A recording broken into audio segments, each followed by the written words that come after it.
नमस्कार, big news big show देख रहे हैं आप। आपके साथ मैं हूं Raj Thakur. Big news big show में सबसे पहले बात होगी चर्चित वक्फ संशोधन बिल की, जिसे लोकसभा में पेश कर दिया गया। कई घंटों तक इस पर विस्तृत तरीके से चर्चा हुई। विपक्षी दलों ने वक्फ संशोधन विधेयक का पुरजोर विरोध किया, तो बीजेपी की तरफ से संसदीय कार्य मंत्री किरण रिजिजू, केंद्रीय गृह मंत्री अमित शाह, बीजेपी सांसद रवि किशन ने मोर्चा संभाला। बिग न्यूज बिग शो में बात करेंगे वक्फ संशोधन विधेयक को पेश करते समय किरण रिजिजू ने किस तरह विपक्ष को आईना दिखाने का काम किया। केंद्रीय गृह मंत्री अमित शाह ने भी अखिलेश यादव के सवाल पर तीखा तंज कसा। वहीं दूसरी तरफ मुस्लिम समुदाय के लोग वक्फ संशोधन बिल के समर्थन में नजर आ रहे हैं। सूर्य समाचार से खास बातचीत में वो इस बिल को लेकर काफी खुश नजर आए हैं। और अंत में आपको समझाएंगे कि ये वक्फ बिल, क्या नए प्रावधान इसमें किए गए हैं, वक्फ बोर्ड होता क्या है, इसके काम करने की पूरी प्रक्रिया प्रणाली है क्या। हर एक डिटेल्ड जानकारी आपको मिलेगी अगले आधे घंटे के दौरान। तो कहीं मत जाइए और देखते रहिए big news big show.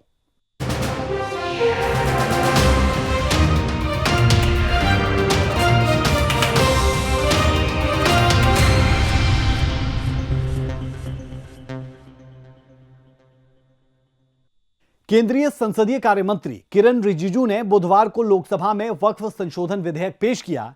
Bill के जरिए वक्फ बोर्ड की संपत्तियों को कानूनी दायरे में लाए जाने का प्रस्ताव है। किरण रिजिजू ने लगभग 1 घंटे तक अपनी बात रखी। उन्होंने कहा कि कांग्रेस के नेतृत्व वाली यूपीए सरकार ने 5 मार्च 2014 को 123 प्राइम प्रॉपर्टी को दिल्ली वक्फ बोर्ड को ट्रांसफर कर दिया था। ऐसा लोकसभा से ठीक पहले अल्पसंख्यक वोटों के लिए किया गया और पूरे तरीके से चुनावों को प्रभावित करने की कोशिश की गई, पर चुनाव हार गए। और क्या कुछ बड़ी बातें संसदीय कार्य मंत्री किरण रिजिजू की तरफ से कही गई, जानने के लिए देखिए ये रिपोर्ट। वक्फ बोर्ड का जो प्रावधान किसी मस्जिद, किसी मंदिर, किसी धार्मिक स्थल का व्यवस्था का कोई लेना देना नहीं है।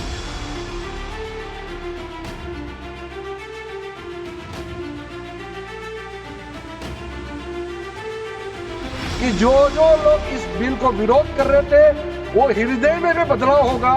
पॉजिटिव सोच के साथ इस बिल में सब समर्थन करेंगे, ये मैं विश्वास के साथ आगे अपना बात रखना चाहता हूं। आखिरकार जिस बिल पर इतने दिनों से हंगामा बरपा हुआ था, पक्ष और विपक्ष के बीच जुबानी जंग छिड़ी हुई थी, वो बिल संसद के पटल पर रख दिया गया। जी हां, संसदीय कार्य मंत्री किरण रिजिजू ने लोकसभा में वक्फ संशोधन विधेयक 2024 पेश किया। इस विधेयक को लेकर विपक्ष की ओर से सरकार की मंशा पर लगातार सवाल उठाए जा रहे हैं। इसे लेकर केंद्रीय मंत्री किरण रिजिजू ने लोकसभा में अपने संबोधन में साफ कर दिया कि वक्फ बोर्ड के प्रावधानों का किसी मस्जिद, मंदिर या धार्मिक स्थल के प्रबंधन से कोई लेना देना नहीं है। ये केवल संपत्ति प्रबंधन का मामला है। बोर्ड का जो प्रावधान किसी मस्जिद, किसी मंदिर, किसी धार्मिक स्थल का व्यवस्था का कोई लेना देना नहीं है। ये सिंपली एक प्रॉपर्टी का मैनेजमेंट का विषय है। ये कोई मुसलमान अपना ज़कात देता है, फितरा देता है, उसको हम पूछने वाला कौन होते हैं? ये आपका धार्मिक भावना से जुड़े हुए चीज है, उसमें सरकार का कोई लेना देना नहीं है। लेकिन ये वक्फ प्रॉपर्टी का मामला है, लेकिन वक्फ प्रॉपर्टी का मैनेजमेंट करता है, मुतवालिज करता है।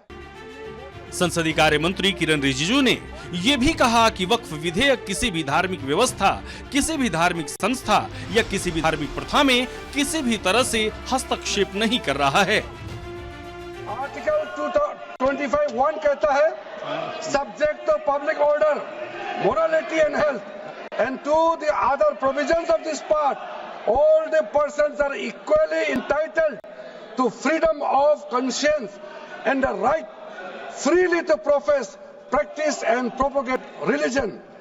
Sir, government किसी भी धार्मिक व्यवस्था को, किसी भी रिलीजियस इंस्टीट्यूशन, कोई धार्मिक काम में हस्तक्षेप करने नहीं जा रहा है।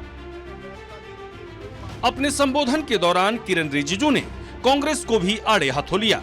उन्होंने कहा कि 2013 में सिखों, हिंदुओं, पारसियों और अन्य लोग वक्फ बना सकते थे, ये बदलाव कांग्रेस ने 2013 में किया था। कांग्रेस ने बोर्ड को खास बनाया। शिया बोर्ड में सिर्फ शिया ही शामिल होंगे। एक धारा जोड़ी गई कि वक्फ का प्रभाव हर दूसरे कानून पर हावी होगा। सर, एक प्रावधान आया सेक्शन 108।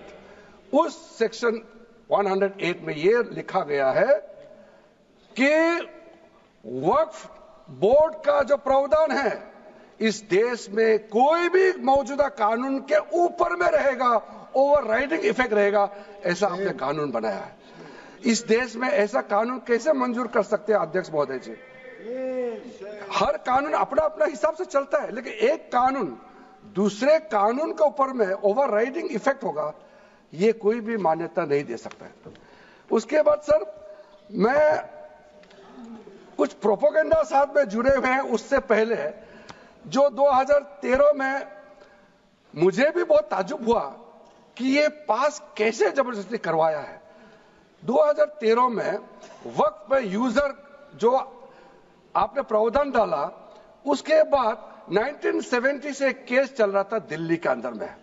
दिल्ली के अंदर में हमारा सीजीओ कॉम्प्लेक्स है, पार्लियामेंट बिल्डिंग है, कई प्रॉपर्टीज है, और इसको वक्फ बोर्ड, दिल्ली वक्फ बोर्ड ने क्लेम किया कि ये वक्फ प्रॉपर्टीज है।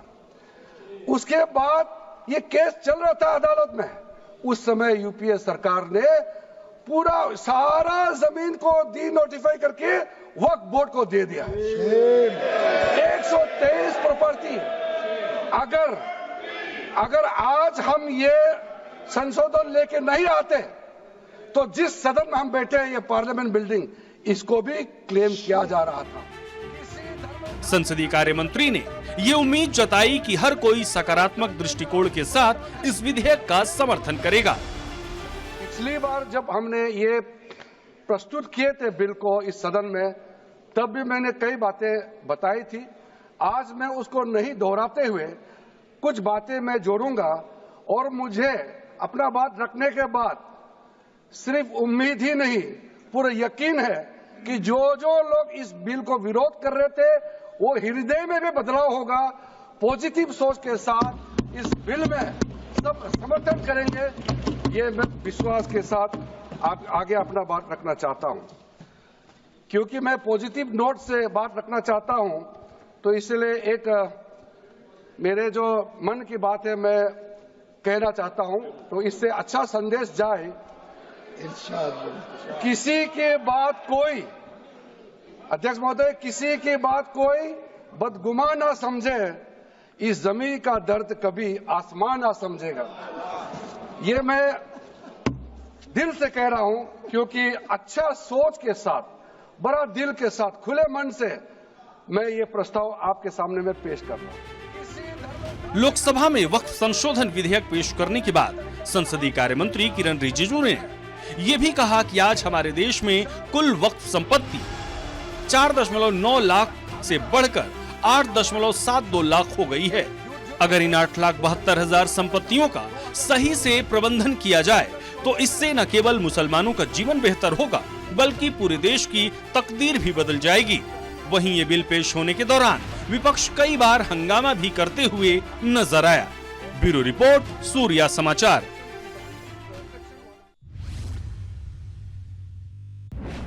वक्फ बिल को लेकर चल रही चर्चा के दौरान केंद्रीय गृह मंत्री अमित शाह ने भी लोकसभा में मोर्चा संभाला। उन्होंने विपक्ष को आड़े हाथ लिया। वहीं बिल पर चर्चा के दौरान एक मौका ऐसा भी आया जब सदन हंसी के ठहाकों से गूंज उठा।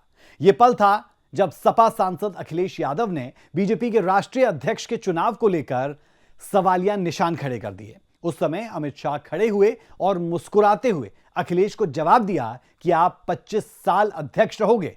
यह दिलचस्प रिपोर्ट देखें।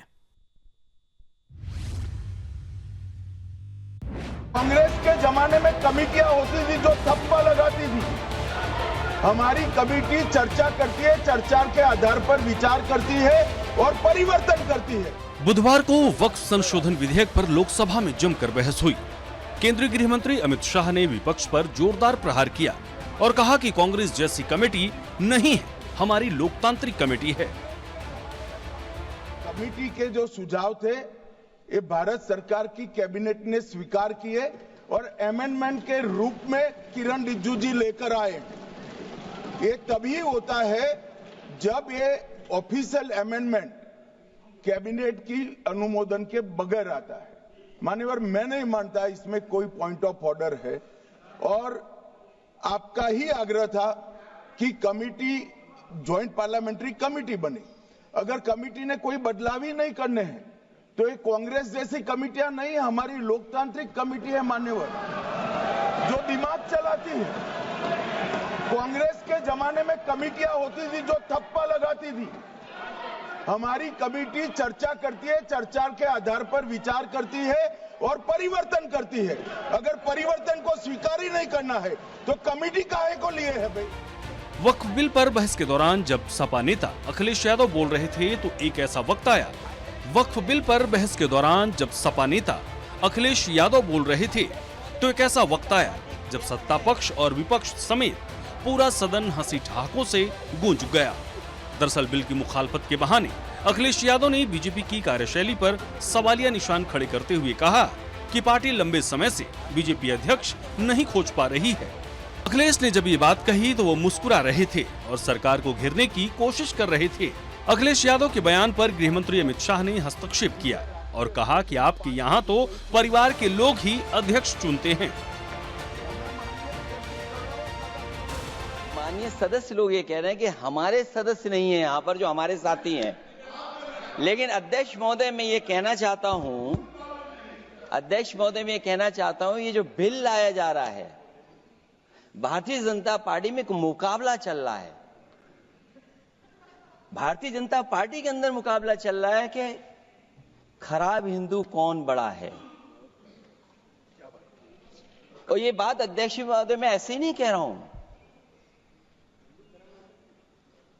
जो पार्टी ये कहती हो कि दुनिया की सबसे बड़ी पार्टी है, अध्यक्ष महोदय वो अपना राष्ट्रीय अध्यक्ष नहीं चुन पाए अभी तक।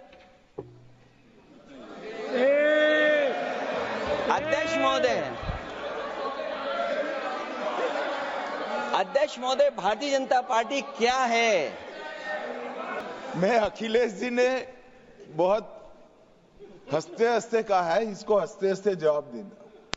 इस सामने जितनी पार्टियां हैं उनका राष्ट्रीय अध्यक्ष उन 5 लोगों को ही चुनना है परिवार के। हमें माननीय अध्यक्ष जी करोड़ों सदस्यों में से 12-13 करोड़ सदस्य प्रक्रिया कर कर चुनना है तो देर लगती है। आपके यहां जरा भी देर नहीं लगेगी। मैं कह देता हूं अभी 25 साल तक आप अध्यक्ष हो जाओ, नहीं बदल सकता। कुल मिलाकर विपक्षी दलों का कहना है कि ये विधेयक अल्पसंख्यकों के अधिकार पर हमला है, जबकि सरकार का दावा है कि इससे वक्फ संपत्तियों का बेहतर प्रबंधन होगा। ब्यूरो रिपोर्ट, सूर्या समाचार।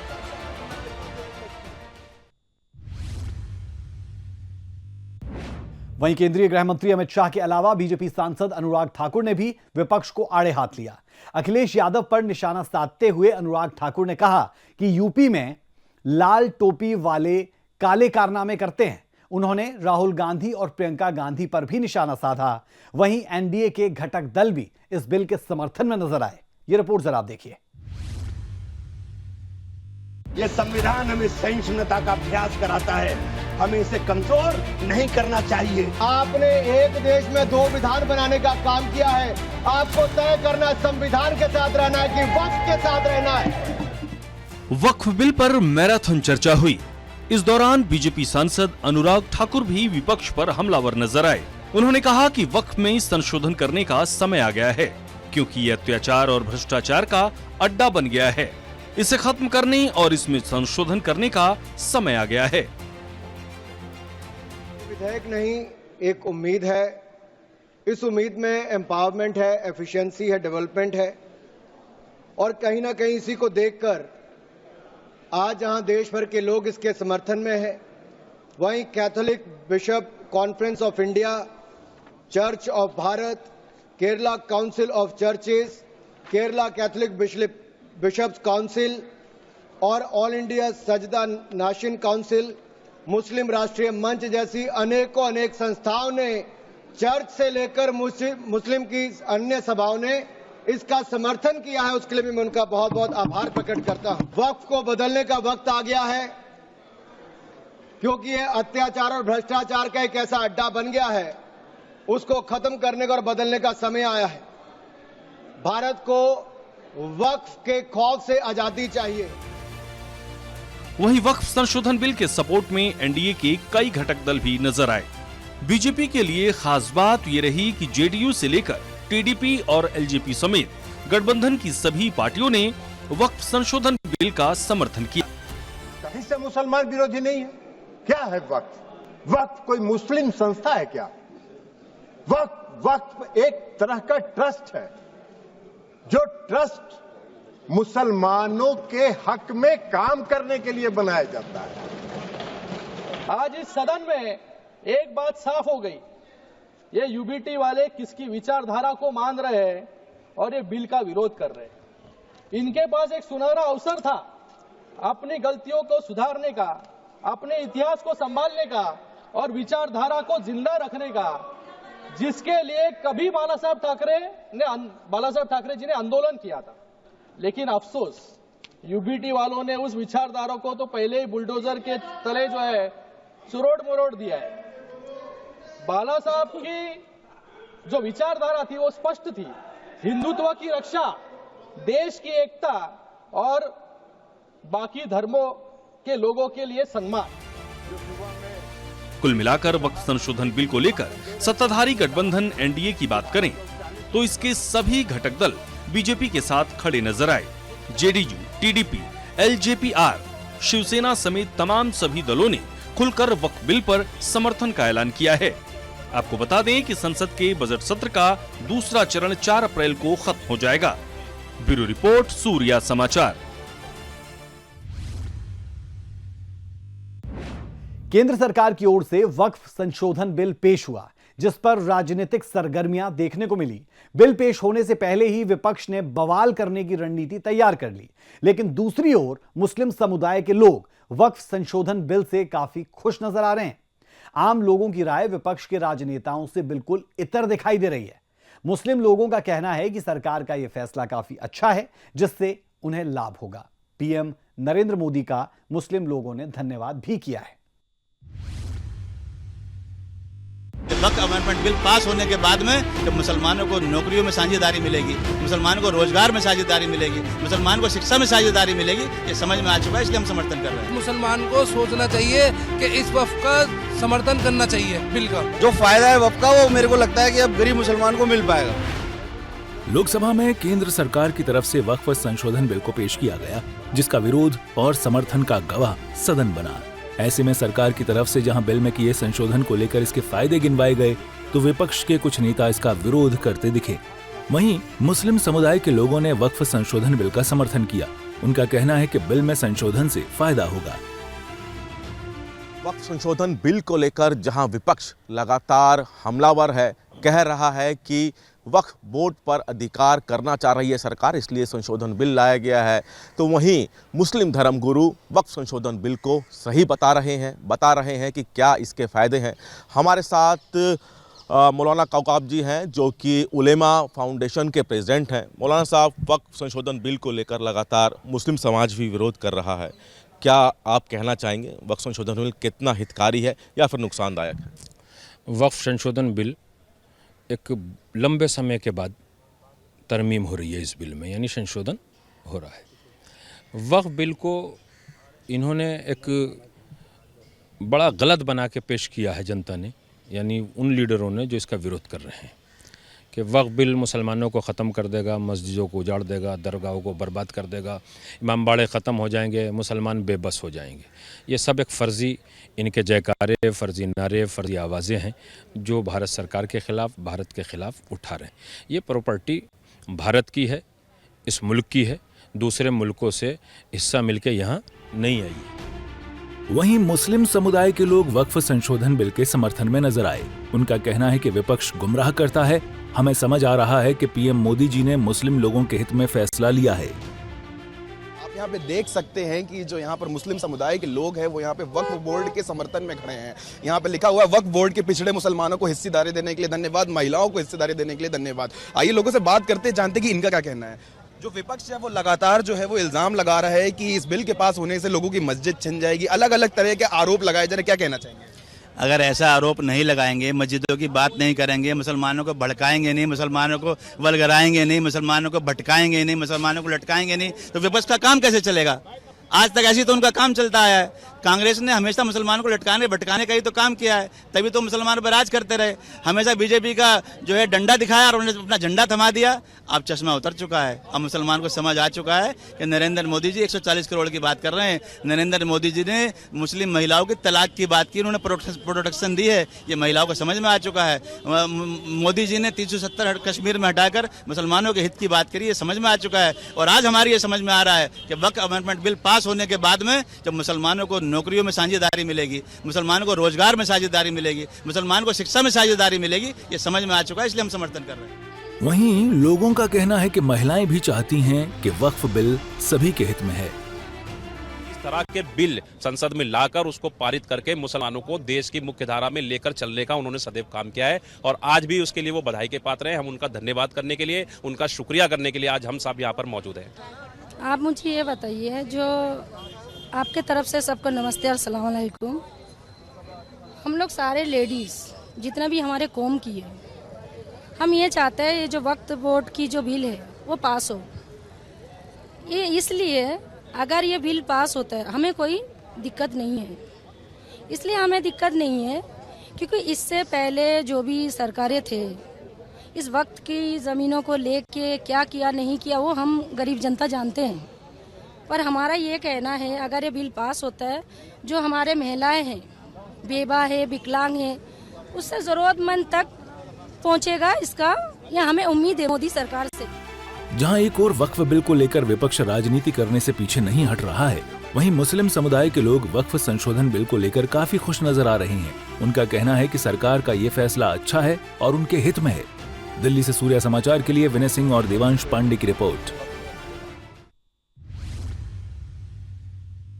वक्फ संशोधन बिल को लेकर संसद में तीखी नोकझोंक देखने को मिली। विपक्ष ने इस बिल का पुरजोर विरोध किया तो बीजेपी के दिग्गजों ने विपक्ष के हर वार का जवाब देने की पूरी कोशिश की।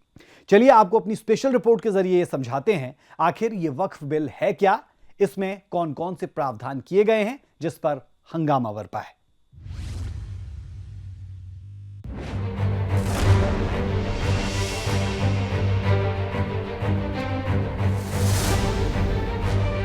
वक्फ संशोधन बिल पर संसद में महाभारत देखने को मिली।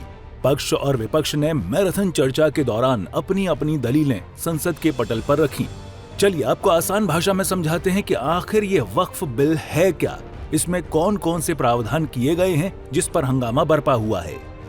1950 के दशक में वक्फ संपत्तियों की देखरेख के लिए कानूनी तौर पर एक संस्था बनाने की जरूरत महसूस हुई। इसके लिए 1954 में वक्फ एक्ट के नाम से कानून बनाकर सेंट्रल वक्फ काउंसिल का प्रावधान किया गया। एक साल बाद यानी 1955 में इस कानून में बदलाव करके हर राज्य में वक्फ बोर्ड बनाए जाने की शुरुआत हुई। इस वक्त देश भर में करीब 32 वक्फ बोर्ड हैं। ये वक्फ संपत्तियों का रजिस्ट्रेशन और रखरखाव करते हैं। बिहार समेत कई प्रदेशों में शिया और सुन्नी मुस्लिमों के लिए वक्फ बोर्ड अलग हैं। 1964 में पहली बार सेंट्रल वक्फ काउंसिल गठित हुई। 1954 में इसी कानून में बदलाव करने के लिए केंद्र सरकार वक्फ संशोधन बिल लाई है। अब ये भी जान लीजिए कि वक्फ बिल में क्या बदलाव किए गए हैं। वक्फ बोर्ड में गैर मुस्लिम और महिला सदस्यों को शामिल करना, कलेक्टर को संपत्ति सर्वे का अधिकार देना, वक्फ ट्रिब्यूनल के फैसलों को हाई कोर्ट में चुनौती देने का प्रावधान शामिल है। यहाँ पर गैर मुस्लिम सदस्य रखे जाएंगे परिषद में और वक्फ बोर्ड में। उसका काम क्या है?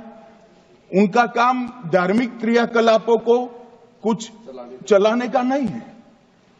वो शुद्ध रूप से वक्फ का जो कानून, दान के लिए किसी ने दी हुई संपत्ति, उसका एडमिनिस्ट्रेशन अच्छे से चल रहा है नहीं चल रहा है, कानून के हिसाब से चल रहा है नहीं चल रहा है, या तो दान जिस चीज के लिए दिया गया, इस्लाम धर्म के लिए दिया गया, गरीबों के भोजन के लिए दिया गया, गरीबों के उद्धार के लिए, वो उद्देश्य के लिए इसका उपयोग हो रहा है नहीं हो रहा है, इसका नियमन करने का काम है मान्यवर। अब मैं इसको मान्यवर वक्फ संशोधन बिल की पूरी टाइमलाइन की अगर बात करें तो 8 अगस्त 2024 को संसदीय कार्य और अल्पसंख्यक कल्याण मंत्री किरेन रिजिजू ने लोकसभा में बिल पेश किया।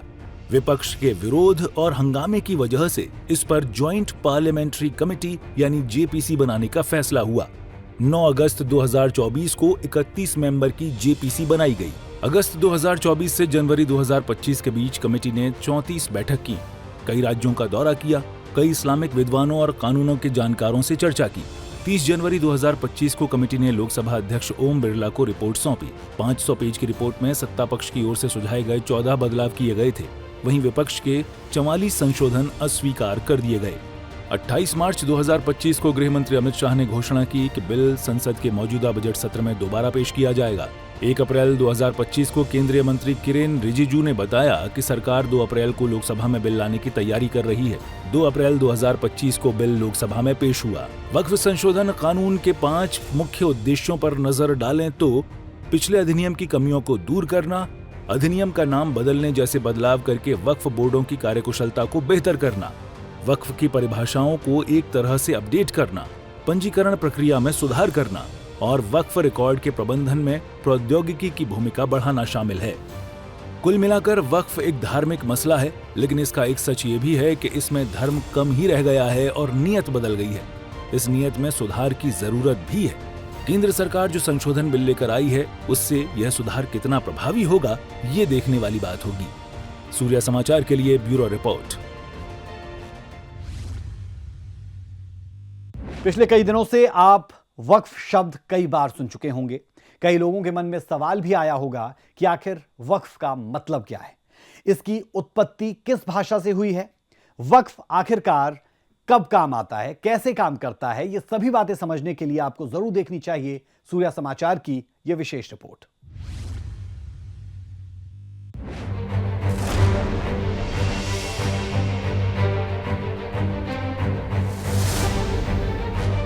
लोकसभा में बुधवार को वक्फ बिल का नया स्वरूप पेश किया गया। अब इस नए बिल के कानून बन जाने के बाद वक्फ की संपत्ति का विवाद सुलझाने में राज्य सरकारों को पहले से अधिक शक्तियां हासिल होंगी। ऐसे में चलिए आपको बताते हैं कि वक्फ का आखिरकार मतलब क्या होता है।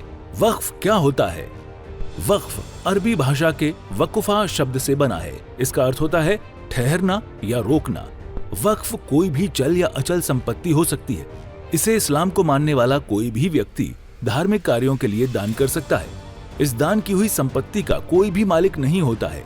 उसे संचालित करने के लिए कुछ संस्थान बनाए गए हैं। कैसे काम करता है वक्फ? भारत में वक्फ संपत्तियों का प्रशासन वर्तमान में वक्फ अधिनियम 1995 से शासित है। इसे केंद्र सरकार की ओर से अधिनियमित और विनियमित किया जाता है।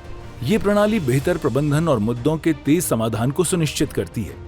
पिछले कुछ वर्षों में कानूनी बदलावों ने वक्फ प्रशासन को अधिक पारदर्शी, कुशल और जवाबदेह बना दिया है। मान्यवर, आजादी के बाद